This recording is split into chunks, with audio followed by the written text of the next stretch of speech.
Nous allons étudier cet après-midi l'ouverture du premier sceau. Et pour ce faire, nous allons lire Apocalypse, le chapitre 6, le verset 1 à 2. Nous allons lire et après nous allons prier. Nous allons prier.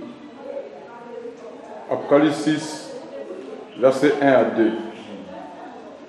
Je regardais, quand l'agneau ouvrit un des 7 sceaux, j'entendis l'un des 4 êtres vivants qui disait comme d'une voix de tonnerre, « Viens !» Je regardais et voici parut un cheval blanc. Celui qui le montait avait un arc. Une couronne lui fut donnée et il partit en vainqueur et pour vaincre. Voilà. Tu peux les prendre s'il te plaît. Apocalypse 6, oui. Verset 1 à 2. 1 à 2, c'est le mot. Vas-y. Je regardais quand l'agneau ouvrit un des 7 sceaux. Quand l'agneau ouvrit l'un de 7 sceaux. Et j'entendis l'un des 4 êtres vivants. Et j'entendis l'un des 4 êtres vivants. Qui disait comme d'une voix de tonnerre. Qui disait comme une voix de tonnerre. Viens. Viens. Et je regardais et voici parut un cheval blanc. Celui qui le montait avait un arc. Une couronne lui fut donnée. Et il partit en vainqueur et pour vaincre. Voilà. Donc ici, on nous parle d'une vision que Jean a faite dans l'île de Patmos. Alors, il a entendu la voix d'un être vivant qui lui disait « Viens et vois » au moment où le premier sceau a été rompu. Et quand Jean regarde, il voit apparaître un cheval blanc. Et celui qui montait sur le cheval, il avait un arc. Il avait un arc, et après on dit une couronne lui fut donnée. Voilà. Donc, c'est les choses que nous allons étudier ensemble. Alors, nous allons comprendre quelque chose avant d'expliquer la profondeur de sceau. C'est que le livre d'Apocalypse est réparti en 3 parties différentes, ou alors 3 grandes parties différentes. Première partie, c'est le chapitre 1 du livre d'Apocalypse.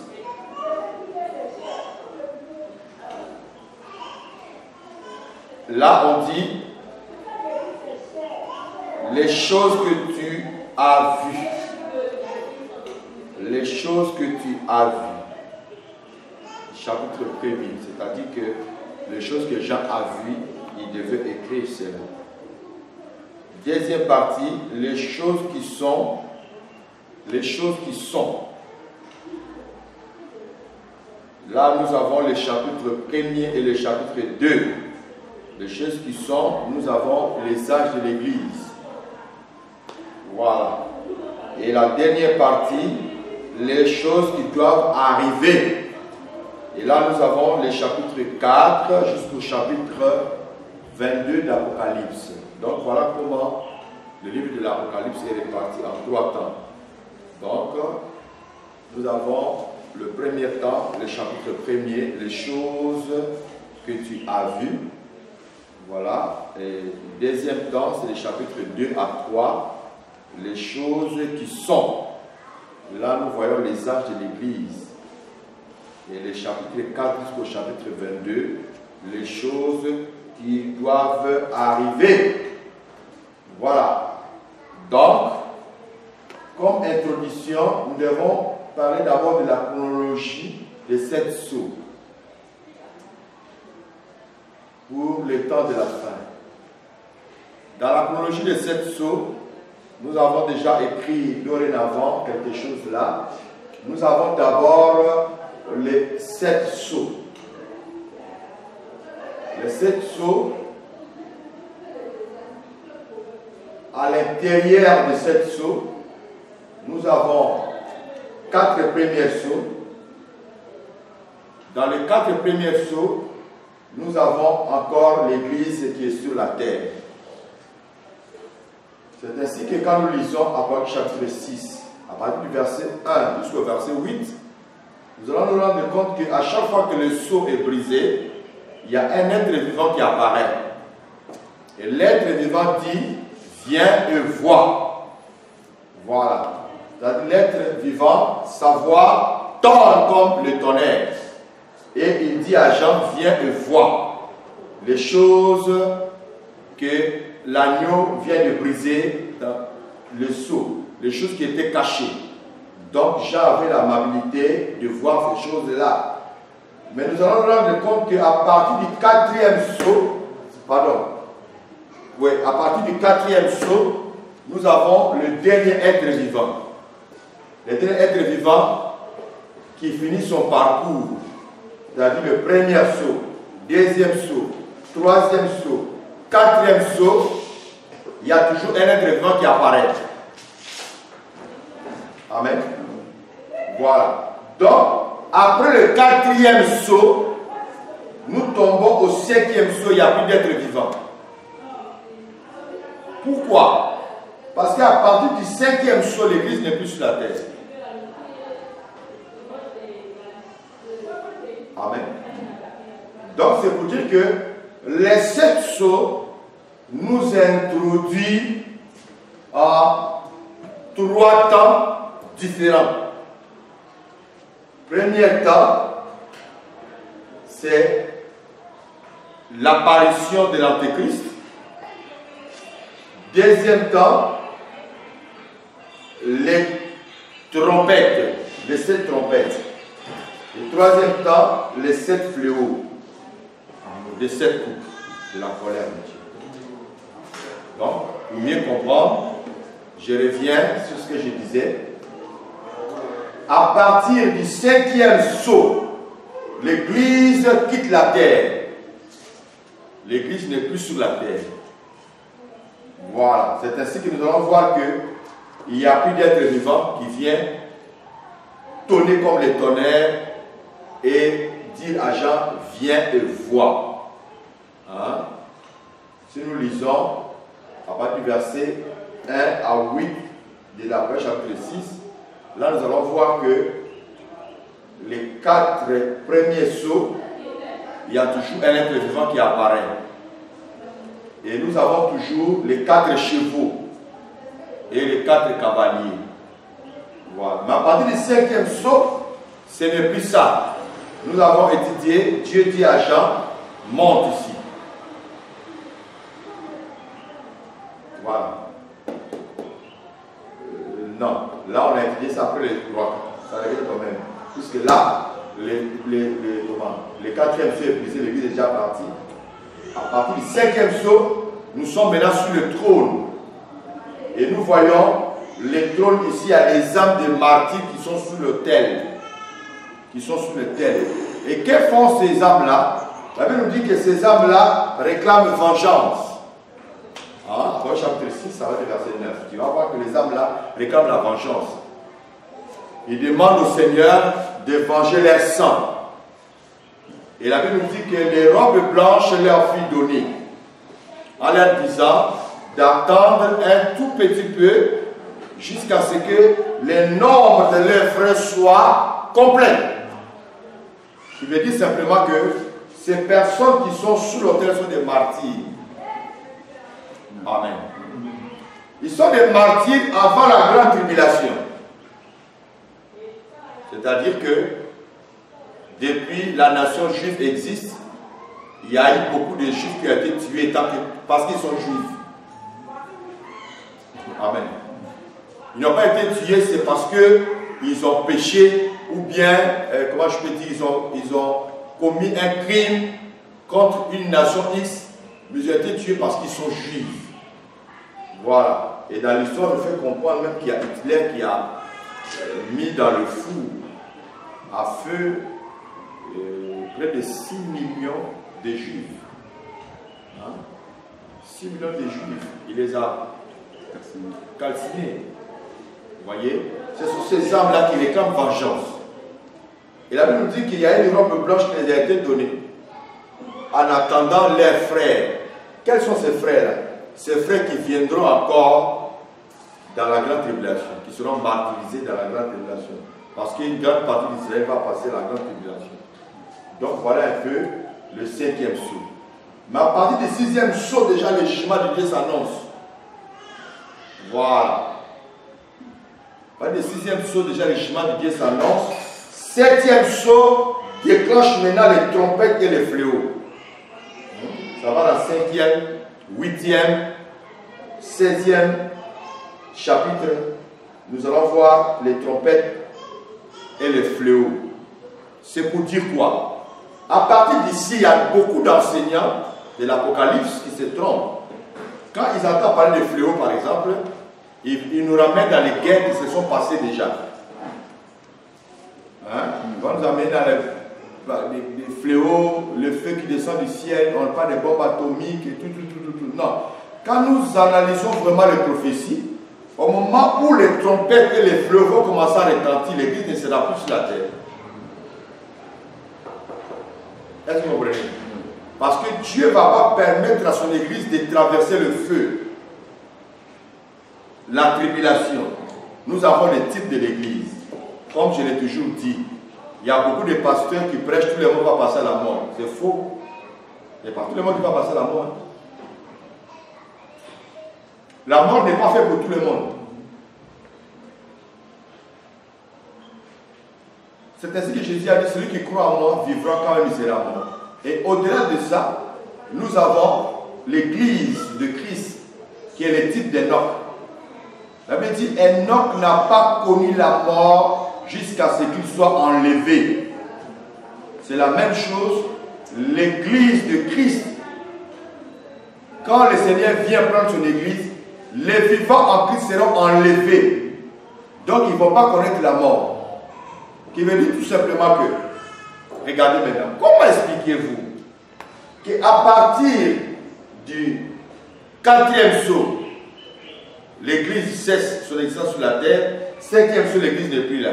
Mais arrivé au 7e sceau, les trompettes, les fléaux commencent à retentir, l'église en voilà. Je ne sais pas si vous voyez ça. Il y a quelque chose qui cloche, qui n'est pas juste pour des personnes qui pensent que les trompettes ont commencé déjà à retentir. Les fléaux ont déjà commencé, ils vont nous parler de... Non, ça, Jésus même l'a dit, ça, ce sont des faibles commencements de la douleur. Ce n'est pas encore la douleur. La douleur à venir est encore catastrophique, que nous allons étudier étape par étape. Donc ici, j'ai fait la chronologie des 7 sceaux selon l'âge de l'Église. Donc, voilà comment les choses sont réparties ici. Gloire au Seigneur. Chef, il faut contrôler la caméra, je vais bouger. Alors, pour mieux comprendre les sceaux, on ne peut pas parler des sceaux, frère, sans parler d'ici. D'autres personnes peuvent penser que les 4 cavaliers de l'Apocalypse chapitre 6, du verset 1 à 8, ça commence ici, l'Apocalypse là, c'est de nouveau. Non. La Bible dit, Dieu parle tantôt d'une manière, tantôt d'une autre, mais on n'y prend pas garde. Qu'est-ce que je veux dire par là? Les 4 chevaliers et les 4 chevaux de l'Apocalypse chapitre 6, verset 1 à 8, Dieu a commencé à parler de ces choses-là depuis l'Ancien Testament. Suivez-moi très bien. J'ai suivi un pasteur, soi-disant un enseignant de la parole de Dieu, qui a mis ses messages sur YouTube. Hein. Il a dit par exemple que le cheval blanc, quand le premier sceau a été brisé, c'est Jésus-Christ lui-même. C'est faux et archi-faux. Si tu veux savoir que c'est faux et archi-faux, il faut retourner dans l'ancienne alliance pour voir le problème de ces 4 chevaux-là. Amen. Pourquoi? Le chiffre 4 identifie prophétiquement le monde. Pourquoi? Parce que le monde est constitué de 4 points cardinaux. Nord, sud, ouest et l'est. Donc, le chiffre 4 personnifie le monde. C'est ainsi que quand Dieu voulait parler des choses de ce monde, il employait toujours le chiffre 4. Amen. Voilà. Donc, et quand il veut résister au monde, il emploie aussi le chiffre 4 pour résister au monde. Tel que nous voyons les 4 êtres vivants. Voilà. Alors, je souhaiterais que vous lisiez avec moi dans la Bible, Apocalypse chapitre 6 là, du verset 1er. Nous allons voir d'abord les chevaux qui sont là. Voilà, nous allons étudier d'abord les chevaux. Voir les chevaux d'abord, après nous allons commencer à rompre les seaux. Il faut que nous définissions d'abord ces choses-là. Apocalypse 6, après le verset 1er. Je regardais. Quand l'agneau ouvrit un des 7 sceaux, j'entendis l'un des 4 êtres vivants qui disait comme d'une voix de tonnerre, viens. Je regardais et voici parut un cheval blanc. Ok, nous avons un cheval blanc. Amen. Quand nous lisons, vous allez voir que ce cheval blanc n'a pas de nom. Le cheval blanc plus le chevalier. Vas-y. Et celui qui le montait avait un arc. Une couronne lui fut donnée. Vous voyez, l'arc, quelque chose comme ça. Bon, c'est comme ça. Voilà. Et puis il y a un truc là. On met une flèche ici. Là, il n'a même pas de flèche. Il a que l'arc. Et puis on dit une couronne lui fut donnée. Vous comprenez? Maintenant, vas-y. Et il partit en vainqueur et pour vaincre. Il partit en vainqueur et pour vaincre. Est-ce que vous comprenez? C'est-à-dire que le cheval blanc et le chevalier, ce sont des conquérants. Ils vont pour conquérir la terre, pour que la terre leur appartienne. C'est-à-dire que ce sont des dictateurs. Or, si nous allons dans Apocalypse chapitre 19, Apocalypse 19, vas-y. Lis à partir du verset 9, voire, jusqu'au verset 13. Apocalypse 19. À partir du verset 9. Et l'ange me dit, écris, heureux ceux qui sont appelés au festin de noces de l'agneau. Et il me dit, ces paroles sont les véritables paroles de Dieu. Et je tombais à ses pieds pour l'adorer. Mais il me dit, garde-toi de le faire. Tu regardes pour le film. Apocalypse 19. 19. Le verset 9. D'accord. Lis le verset 13, je vois si c'est vraiment. Verset 13. Et il était revêtu d'un vêtement. Ok, prends le verset 10. Verset 10. Et je tombais à ses pieds pour l'adorer. Oui. Mais il me dit, garde-toi de le faire. Je suis ton compagnon de service et celui de tes frères qui ont le témoignage de Jésus. Adore Dieu, car le témoignage de Jésus est l'esprit de la prophétie. Puis, je vis le ciel ouvert. Voilà, c'est là qui m'intéresse. J'ai vu le ciel ouvert. À partir du chapitre 6, le verset 1er, nous avons vu qu'il y a un cheval blanc qui est apparu. Qui avait un arc sans flèche, une couronne lui fut donnée. Sa mission c'était pour aller conquérir. Amen. Maintenant regarde ici. On dit encore voici Paris. Puis je vis le ciel ouvert. Le ciel ouvert. Et voici paru un cheval blanc. Voici paru un cheval blanc. Vous allez comprendre quelque chose. Le cheval blanc qui apparaît dans le chapitre 6 n'est qu'un imitateur du cheval du chapitre 19. Est-ce que vous comprenez? Vas-y. Celui qui le montait s'appelle fidèle et véritable. Ah, tu vois, lui, il a un nom. Or, celui de l'Apocalypse chapitre 6 n'a pas de nom. Il va recevoir les noms plus tard. Mais par contre, Apocalypse chapitre 19, lui, il s'appelle comment? Fidèle et véritable. Et il juge et combat avec justice. Ses yeux étaient comme une flamme de feu. Sur sa tête étaient plusieurs diadèmes. Il avait un nom écrit que personne ne connaît si ce n'est lui-même. Et il était revêtu d'un vêtement teint de sang. Son nom était la parole de Dieu. On nous donne son nom encore, son nom était la parole de Dieu. Ok? Vas-y, vas-y. Les armées qui sont dans le ciel le suivaient sur des chevaux blancs. Ça, c'est l'église, quand l'église revient avec le Christ pour les noces. Pardon, après les noces. Ouais. Revêtu d'un fin lin blanc pur. De sa bouche sortait une épée aiguë. De sa bouche sortait une épée aiguë. Voilà, aiguë. Donc ici, il s'agit de Christ. Est-ce que vous me suivez? Il s'agit de Christ qui vient. Mais Apocalypse chapitre 6, le verset 1er, il s'agit ici pas de Christ, mais de l'Antéchrist. La Bible nous dit que Satan lui-même se déguise à l'âge de lumière. Amen.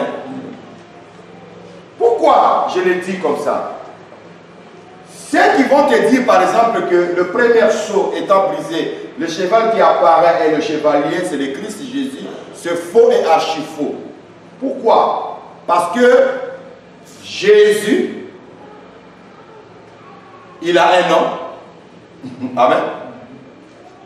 Jésus, il descend du ciel avec son armée. Jésus, il a l'épée qui sort de sa bouche. Et cette épée qui frappe les nations, c'est la parole.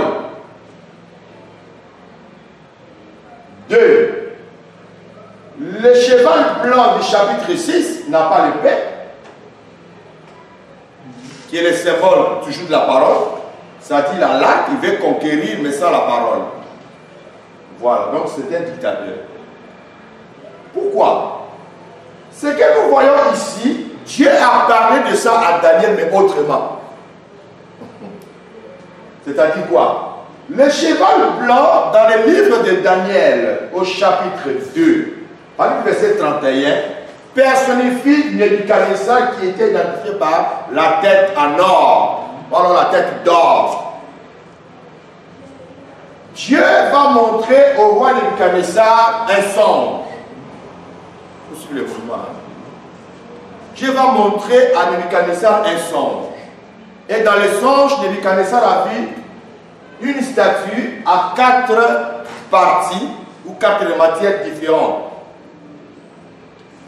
La statue avait la tête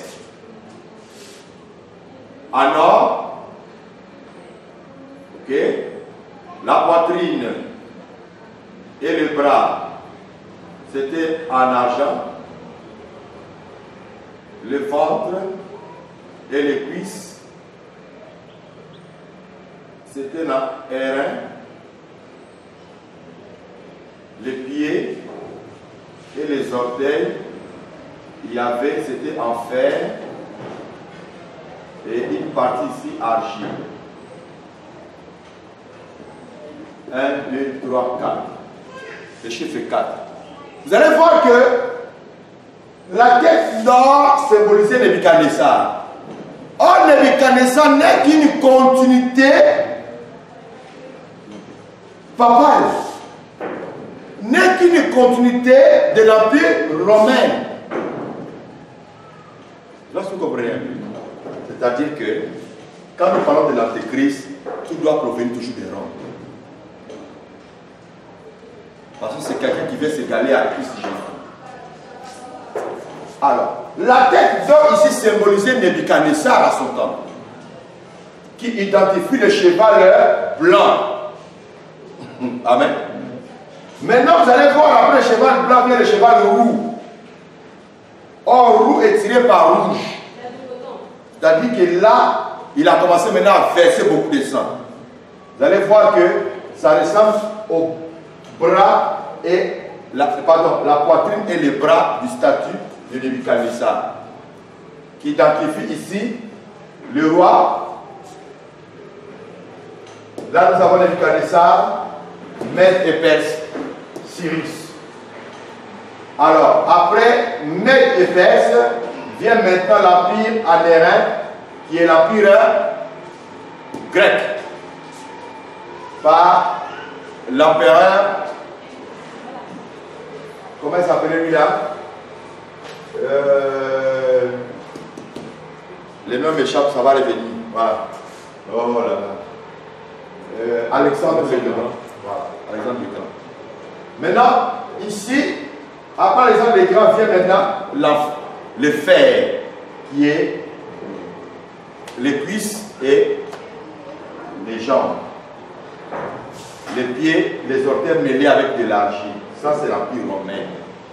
Alors, tous ces 4 empires identifient les 4 chevaux que Jean a vus. Ici, c'est le songe du roi Nebuchadnezzar. Quand nous allons au chapitre 8, chapitre 7, chapitre 8 de Daniel, ça c'est Daniel maintenant qui voit le même songe, mais autrement. Il va voir maintenant les animaux à la place de ces matières-là, qui symbolisent toujours les 4 grands empires. Donc, ce que Daniel voyait ici, c'est ce que Jean a vu ici autrement. C'est ainsi que vous allez comprendre que le livre de Daniel est le livre d'Apocalypse de l'Ancien Testament. Amen.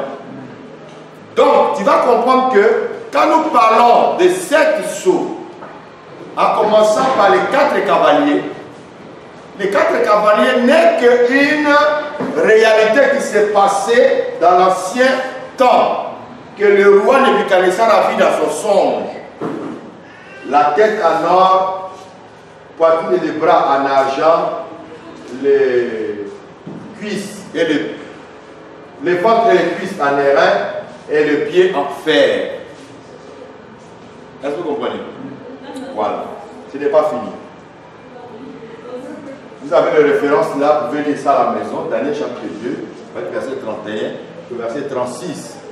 Et là, vous allez voir que Dieu a parlé déjà à Daniel, il a parlé aussi à Nebuchadnezzar. Regardez bien. Quelle a été la mission de Nebuchadnezzar? C'était de conquérir les mondes. Est-ce que vous comprenez un peu? De conquérir les mondes et faire du monde l'empire universel. Amen. Maintenant, quand on lit le cheval blanc de l'Apocalypse chapitre 6, verset 1, on dit qu'il est sorti pour vaincre. La mission, c'est pas aussi de conquérir le monde et faire le monde sa religion à lui seul. C'est-à-dire que c'est la même vision, même objectif. C'est comme nous voyons, nous avons l'habitude de dire, ils ont changé les chauffeurs, mais c'est la même voiture. Ou alors, c'est le même chauffeur, la même voiture, mais ils ont changé les couleurs. Mais c'est la même voiture, ils ont changé que les couleurs. Donc, le livre de Daniel étant le livre de l'Apocalypse de l'Ancien Testament, il fallait forcément que les 4 chevaux se retrouvent dans le livre de Daniel. Mais là, maintenant, il vient dans la forme de rois qui sont venus succéder. Alors, ici aussi, ceux qui sont sur les chevaux, ils sont comme des rois qui ont une mission de conquérir. Amen. Chacun a sa façon de conquérir. Vous allez voir quand nous allons continuer à étudier. Lui, au départ, il n'avait pas l'épée. Après, l'épée lui sera donnée. Il va prendre un nom, ainsi de suite. Voilà. Est-ce que là, c'est clair? Maintenant, ce n'est pas fini. Toujours dans l'Ancien Testament. Dans l'Ancien Testament, ces 4 chevaux que nous voyons, les chevaliers, Dieu a parlé de ça au peuple d'Israël en leur faisant une promesse. Dans Joël chapitre 2. On n'a pas écrit ça ici. Voilà. Nous avons lu à partir, nous allons lire ça. À partir du chapitre 2. Joël chapitre 2, du verset 21 jusqu'au verset 25.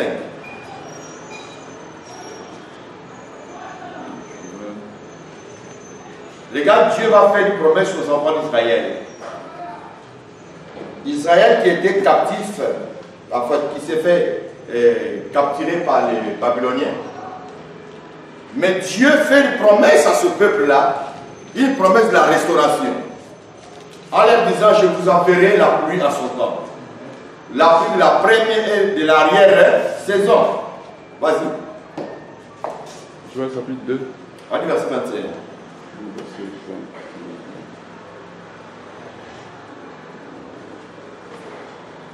Joël chapitre 2, à partir du verset 21. Terre, ne crains pas. Sois dans l'allégresse et réjouis-toi. Car l'Éternel fait de grandes choses. Bêtes des champs, ne craignez pas. Car les plantes du désert reverdiront. Car les arbres porteront leurs fruits. Le figuier et la vigne donneront leur richesse. Et vous, enfants de Sion, soyez dans l'allégresse et réjouissez-vous en l'Éternel notre Dieu, car il vous donnera la pluie à son temps. Ah, il vous donnera la pluie à son temps. Quel type de pluie? La première pluie, on appelle ça la pluie de la...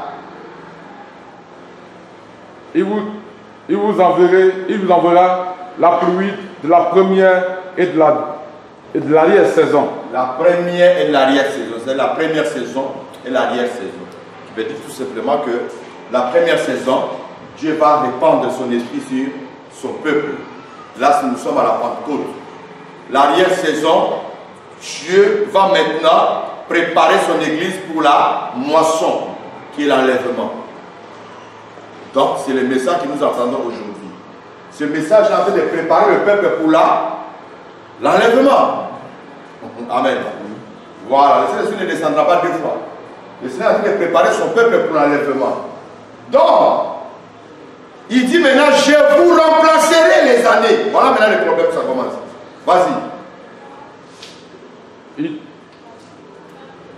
Les airs se rempliront de blé et les culs regorgeront de mou et d'huile. Je vous remplacerai les années. Ah, je vous remplacerai les années. Quand dévorer la sauterelle. Arrête un peu là. Quand dévorer. Celui qui dévore, comment on l'appelle? Les deux. Les dévoreurs. Amen. Là, je sens de vous dire, parce que vous allez croiser dans votre chemin d'autres enseignants qui vont te dire que celui qui est au cheval blanc, c'est Jésus. Non, ce n'est pas Jésus. Pourquoi? Parce que, lui, il n'a pas d'épée. Ok? Or, l'épée, c'est le cerveau de la parole. Celui-là n'est qu'un imitateur de Christ. À partir déjà de l'Apocalypse 19, nous allons voir comment il a été imité le Christ. 3. Lui, il va dans la mission pour conquérir la terre. Or, Jésus ne vient pas pour conquérir la terre. Jésus vient pour conquérir le peuple pour le royaume de cieux. Amen. Ok. Maintenant, regardez. On dit, je vous remplacerai les années dont on dévorait les sauterelles. Ce sont les dévoreurs. Donc, automatiquement, les sauterelles ici, ils remplacent qui?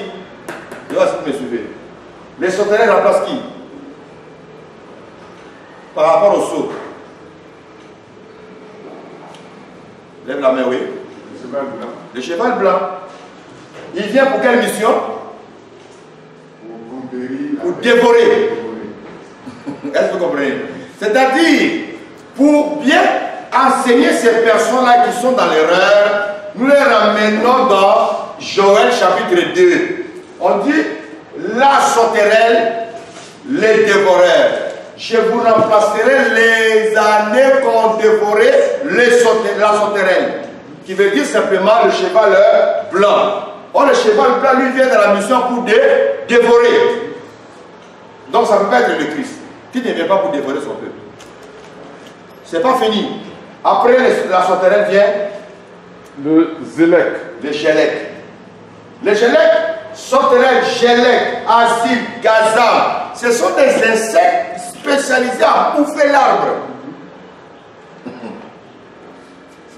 D'autres bouffent le feuille, d'autres bouffent les écorces, d'autres bouffent le tronc et d'autres bouffent les racines.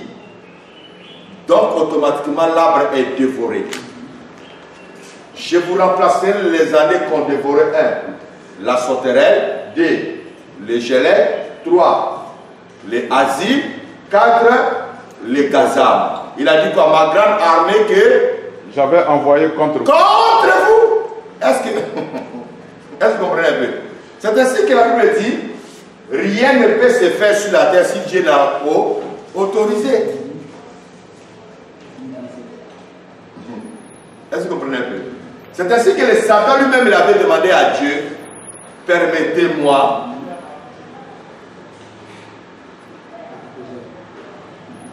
de détruire Job. Dieu lui a dit, je te donne c'est bien, mais il ne faut pas toucher son âme et sa chair. Pardon, il ne faut pas toucher son âme. Je te donne c'est bien et tout. Pourquoi? Parce que Satan sait qu'il ne peut pas faire quoi que ce soit si Dieu n'a pas donné l'ordre.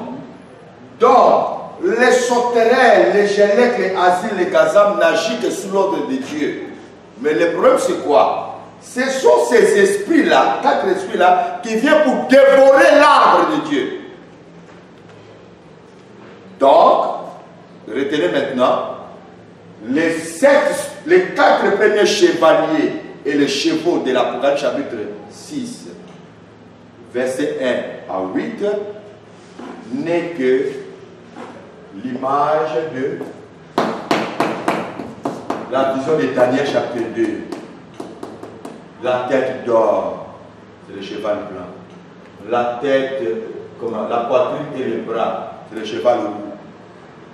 Les reins, qui est le ventre et la cuisse, c'est le cheval noir. Et à la fin, le fer, vous allez voir le cheval pâle. Pâle, c'est la couleur de la mort. Fer, c'est rond. Vous comprenez? Donc, vous allez voir que c'est le même esprit, même vision, mais ça change que de couleur. Quand on vient ici, c'est la même chose. Et ils ont le même esprit de conquérir la terre, mais ça change de personne. On vient ici, c'est la même chose, même vision. Ils ont la même mission, mais ça change de système. Est-ce que vous comprenez ça un peu? Donc, l'affaire de ces 4 chevaux ne commence pas seulement dans l'Apocalypse de Jean. Dieu a commencé à parler de ça depuis le livre de Daniel, depuis le livre de Joël. Amen. Comme Dieu est le souverain, c'est lui seul qui sait pourquoi il a laissé le diable agir. Sinon Dieu a le pouvoir de dire que bon, mon ami Satan, tu as trop gâté mon nom, allez, va directement en enfer. Mais lui seul sait pourquoi il a laissé le diable jusqu'aujourd'hui. Il y a des épreuves de tentation autres. Ok, il est souverain. Mais ce n'est pas fini. Nous sommes toujours ici, sur les 4 chevaliers. Jésus maintenant arrive. Quand Jésus arrive, Jésus va nous parler ici sur le 7 sceaux. Jésus a parlé de 7 sceaux. C'est ainsi que nous allons prendre la peine de comparer les versets et nous allons comprendre que Jésus a parlé de ça. Amen. Pourquoi? Les disciples de Jésus eux-mêmes ont posé la question, Seigneur, quel sera le signe de ton avènement et le signe de la fin du monde? Maintenant, quelqu'un va prendre, toi tu prends l'Ancien Testament et le Nouveau Testament. Gogo, tu veux prendre l'Ancien? Je veux vraiment. Tu peux prendre l'Ancien? Ok. Prends l'Ancien Testament. Non, je dis Ancien Testament. Toi tu prends Matthieu. Matthieu chapitre 4. Toi tu prends Apocalypse chapitre 6. Voilà. C'est-à-dire, toi tu vas lire Matthieu. C'est toi qui est Matthieu? Oui, 24. Voilà. Tu vas lire à partir du verset 4. Si tu lis 4, suivez. Si toi tu lis 4 et 5, toi tu lis 1, 2. Ainsi de suite. Ok? Vous allez comparer, vous allez voir que ce que Jésus a dit là, il a parlé de 7 sceaux. Ok, on commence par Matthieu. Matthieu chapitre 4. Matthieu 24. Matthieu 24, oui. Après le chapitre 4, après le verset 4. Voilà. Jésus leur répondit. Alors, il faut commencer au verset 2, voir. Mais il leur dit, voyez-vous tout cela? Je vous le dis en vérité, il ne resterait pas ici pierre sur pierre qui ne soit renversé. Il s'assit sur la montagne des Oliviers. Et les disciples vinrent en particulier lui faire cette question. Dis-nous, quand cela arrivera-t-il? Et quel sera le signe de ton avènement et de la fin du monde? Quel sera le signe de ton avènement et de la fin du monde? Tu mets là au verset combien? Jésus leur répondit. Tu es au verset combien? Verset 4. Verset 4. Maintenant, on va comparer. Le verset 4, 5 de Matthieu 24. Et puis, nous allons voir Apocalypse 6, verset 1 à 2. Vous allez comparer, hein? Vous allez voir que Jésus parlait de 7 sceaux. Ok, on continue. Prenez garde que personne ne vous séduise. Car plusieurs viendront sous mon nom, disant, c'est moi qui suis le Christ. Verset 5. Et ils séduiront beaucoup de gens. Amen. Je disais tout à l'heure que le cheval blanc représentait qui? L'Antéchrist. Oh là. Oh là, oh là. Il y a deux. Oh là, oh là. J'ai montré ici. Le cheval blanc représente l'Antéchrist. Je l'ai dit pour que vous allez croiser dans votre chemin d'autres personnes qui enseignent que ce n'est pas l'Antéchrist, c'est le Christ, c'est Jésus. Jésus a parlé du premier saut du cheval là. Est-ce que vous comprenez ça? Il dit plusieurs viendront sous mon nom. Il parlait du cheval blanc de la chapitre 6. C'est-à-dire c'est un faux Christ. Est-ce que vous comprenez? Maintenant regarde. On reprend ça, je veux que nous reprenons ça. Matthieu là.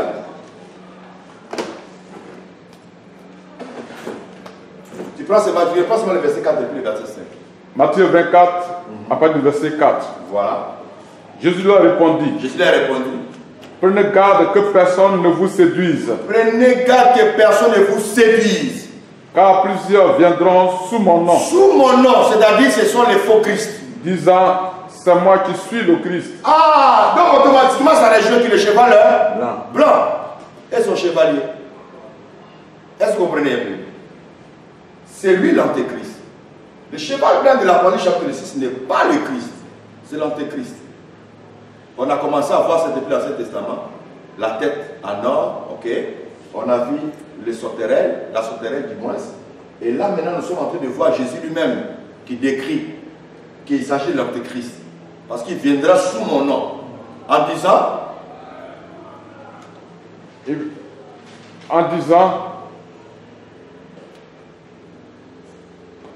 plusieurs viendront sous mon nom. Le verset 4. Plusieurs viendront sous mon nom, disant, c'est moi qui suis le Christ. C'est moi qui suis le Christ. Et ils se diront beaucoup de gens. Ah, ok. Donc c'est un faux Christ. Vous comprenez? Maintenant, lis Apocalypse chapitre 6, le verset 1 à 2. J'ai lu Apocalypse le chapitre 6, le verset 1 à 2. J'ai regardé quand l'anneau ouvrit un sept des sceaux. Et j'ai entendu l'un des 4 êtres vivants qui disait comme d'une voix de tonnerre, viens. Je regardais et voici parut un cheval blanc. Celui qui le montait avait un arc. Une couronne lui fut donnée. Et il partit en vainqueur. Amen. Pour vaincre. Automatiquement, Jésus a défini le cheval blanc c'est qui. Est-ce que vous comprenez? On continue, vous allez voir que le cheval roux, il va expliquer ça. Lis ici et puis tu vas finir. Toi, tu es dans 6, tu es dans Matthieu, ok? Matthieu. Toi, tu lis, tu continues et puis il va finir dans Matthieu. Le verset 3, il dit, le verset 3 à 4. Oui. quand il ouvrit le second seau, quand il ouvrit le second seau, j'entendis un second être vivant qui disait, viens. Viens. Et il sortit un autre cheval, Roux. Or, roux, c'est rouge. Or, qui dit rouge, dit quoi? le sang. Le sang. Vous comprenez? Donc, c'est un tueur. On est d'accord? Regarde, Jésus définit ça. Lis le verset. Nous venons dans Matthieu 24, verset 6. Vous entendez parler de guerre et de bruit de guerre. Vous entendez? Vous entendez parler de guerre et de bruit de guerre. C'est des massacres. Le verset 6 finit ça. Gardez-vous d'être troublés, car il faut que ces choses arrivent. Mais ce ne sera pas encore la fin. Amen. Vous entendez parler de guerre et de bruit de guerre. Gardez-vous de ces choses, car il faut forcément que cela arrive. Il y aura des sangs qui vont couler. Est-ce que vous comprenez ça? Maintenant, nous passons au 4e saut, 3e saut. Matthieu. Non. Ah oui, toi. Apocalypse. Ça, tu es dans Matthieu, non? Oui, Matthieu. Ok. 7 à 8. Je prépare là. Ok. Matthieu 24. Matthieu 24. 7 à 8. 7 à 8. Une nation se lèvera contre une nation. Et un royaume contre un royaume. Et il y aura en divers lieux des famines et des tremblements de terre. Tout cela ne sera que le commencement des douleurs. Une nation se lèvera contre l'autre. Il y aura dans différents lieux des tremblements de terre et des famines. Tout cela serait que le commencement de douleurs. Maintenant, lis Apocalypse 6, verset 5 à 6. On parle de la famine. Quand il ouvrit le 3e seau, j'entendis le 3e être vivant qui disait, viens. Et je regardais, voici, parut un cheval noir. Cheval noir. Celui qui le montait tenait une balance dans sa main. Vous voyez? La balance. La balance sert à quoi? À juger. À peser. À peser. Tu as fini? Il reste le verset 6. Vas-y. Tenez la balance. Et j'entendis au milieu des 4 êtres vivants une voix qui disait, une mesure de blé pour un denier. Pour un denier. Vas-y. 3 mesures d'orge pour un denier. Mais ne fait point de mal à l'huile et au sang. Cela veut dire qu'on nous parle de la nourriture qui sera vendue. La vie sera chère. Là, c'est de la famine, les questions. Tout sera vendu. Il n'y aura rien de gratuité. Et la famine va prendre le monde entier. Là, il s'agit de 3e saut. Ok. Maintenant, on continue. 4e. Matthieu 24, à partir du verset 9. Voilà. Alors. Non. Oui, 9-10. Là, on va conclure. Alors, on vous livrera au tourment. On vous livrera au tourment. Et l'on fera mourir.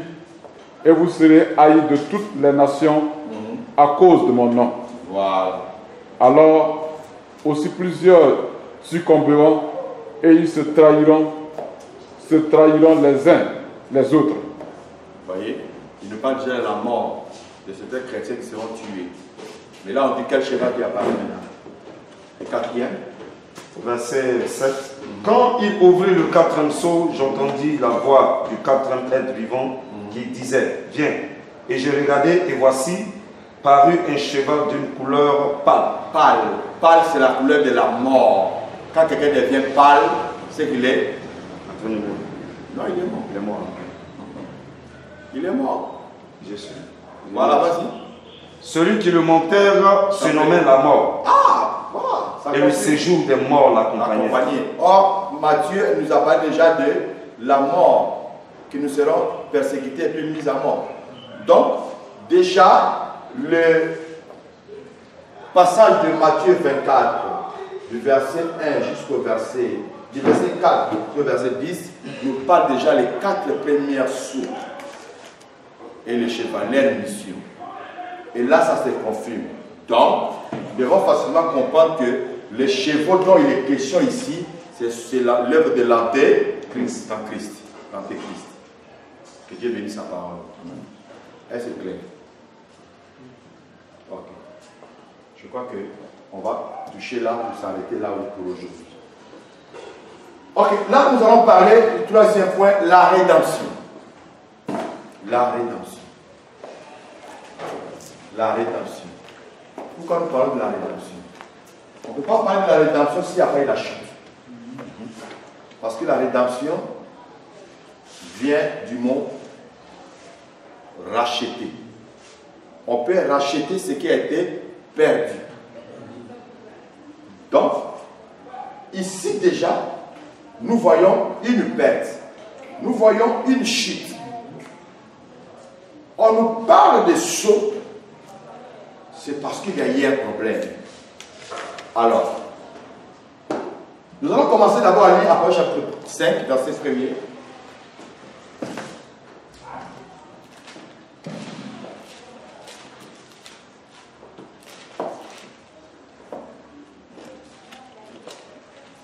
Ça, on va toucher ça les samedis prochains. Je vais verser les 17 sous. Apocalypse 5, verset 1er. Voilà.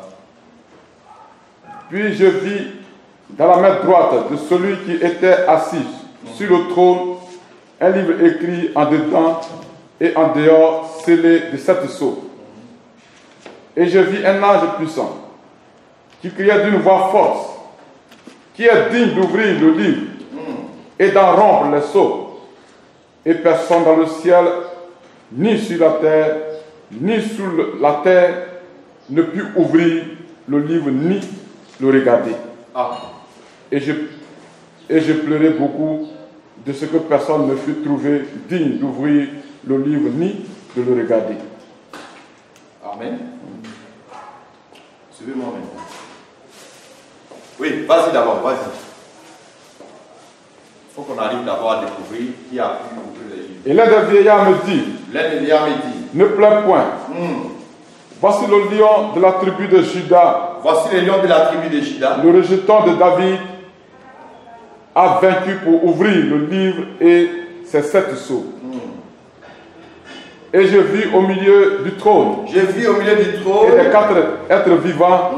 Et au milieu des vieillards, un agneau qui était là, comme immolé. Il avait 7 cornes, 7 yeux, qui sont les 7 esprits de Dieu envoyés par toute la terre. Ok. Vous voyez, qui est dit d'ouvrir les livres et de rompre les sceaux? C'est l'agneau. Il a vu l'agneau qui était immolé. Oh, la voix disait quoi? Voici le lion de la tribu de Juda. Le lion de la tribu de Juda. Il tourne pour voir les lions. Au lieu de voir les lions, il voit qui? L'agneau de Dieu. L'agneau de Dieu. Ok. Est-ce qu'il y a-t-il une différence entre l'agneau de Dieu et les lions? Non.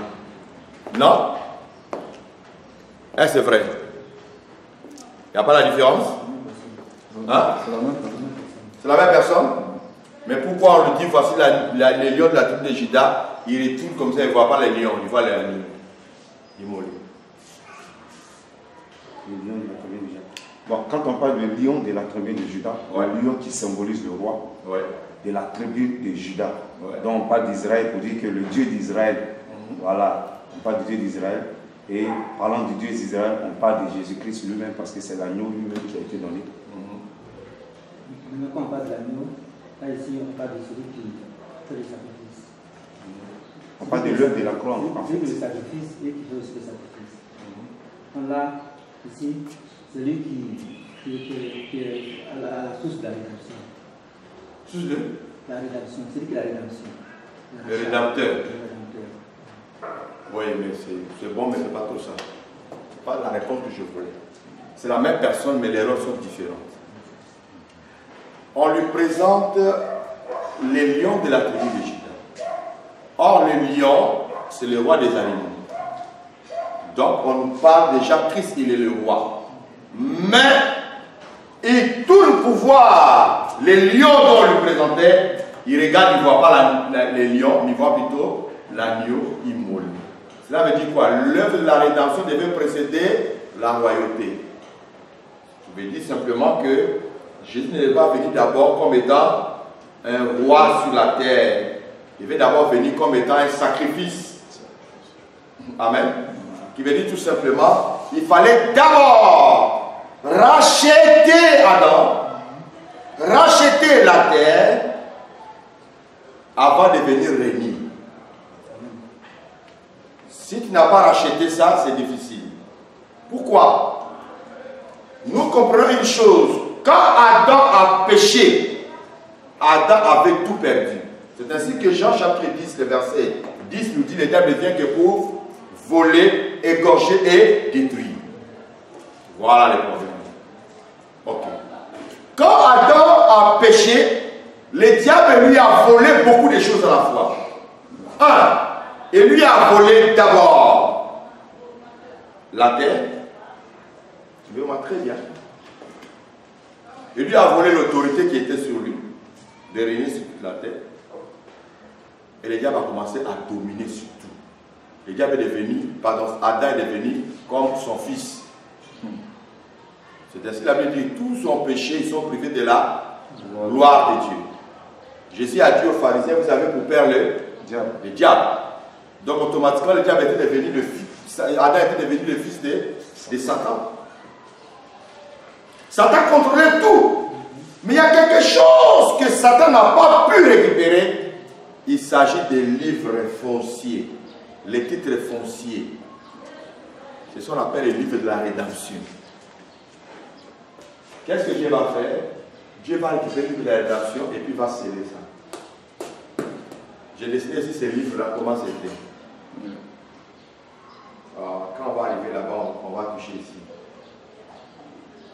Mais j'aimerais quand même vous mettre un peu de l'eau dans la bouche et dire que quand Adam a péché, ce que Dieu a récupéré, qui n'a pas voulu que Satan découvre dedans, c'est le livre de la rédemption. Parce que dans ces livres-là, ça contenait tous les secrets, tous les mystères du royaume. Ces livres-là nous donnent le droit de récupérer tout ce qu'on avait perdu. Et qu'est-ce qui va se passer? Dieu va sceller ça. Pour ne pas que quelqu'un d'autre vienne ouvrir ça. Quelque chose qu'on a scellé, il faut la personne qui a scellé ça vienne ouvrir. Toi qui n'as pas scellé, tu n'as pas le droit de ouvrir ça. C'est ainsi qu'il n'y avait personne sur la terre pour rompre le sceau. Que Dieu nous bénisse. Faites un peu la caméra. Voilà.